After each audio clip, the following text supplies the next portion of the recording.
Dati kasi ako po'y taga SM. Sales clerk ako doon. Kumbaga, 4 na taon. Ang hirap kasi undergraduate ako. Okay, kumbaga sabi ko, nung hindi ako natapos ng pag-aaral, hindi naman pwedeng tatambay lang ako. Kasi one time, nangingi ako ng pera sa mama ko, naasimangot. Parang ang hirap na everyday mangingi ka lang ng pera, wala ang source of income. So, nag-work ako sa SM.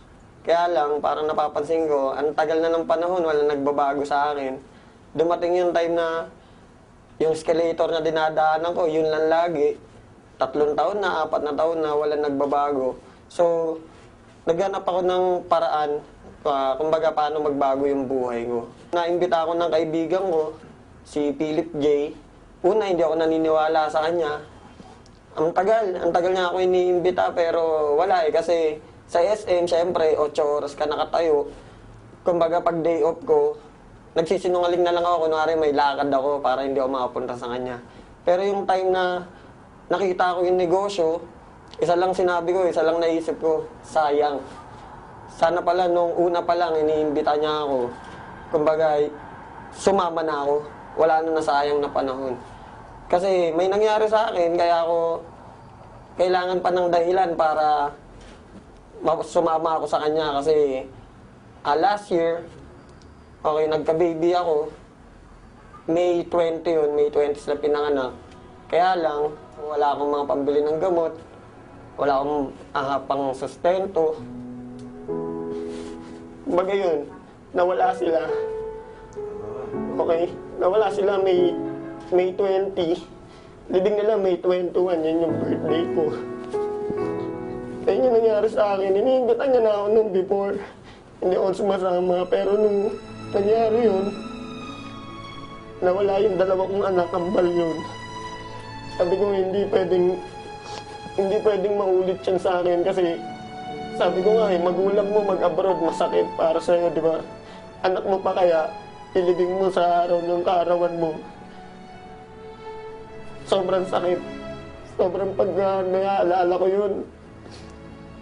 Isa lang sinasabi ko, buti na lang ngayon, kaya ko na.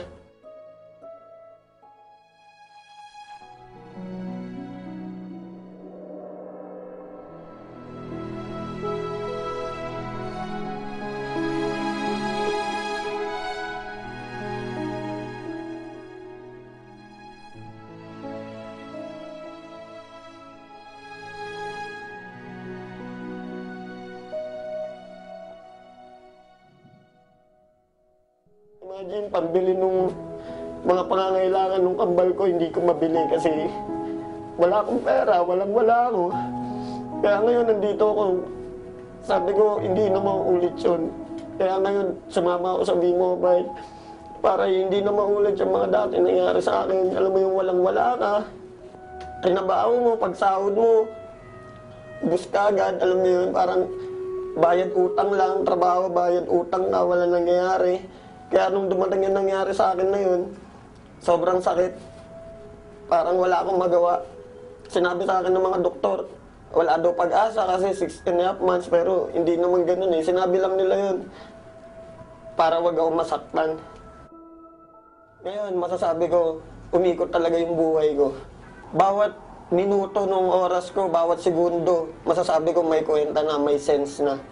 Okay, sa financial, napakalaki. Nabibili ko na yung mga gusto ko. Bata pa ako, naisip ko, ba't ang daming kotse, nakasakay ka sa bus? Ang daming sasakyan, pero bakit pamilya namin wala? Okay, so ngayon, dito sa V-Mobile, kayang-kaya na. Kumbaga, magbibilang ka lang ng ilang buwan. Gusto mo ulit bumili, kayang-kaya mo.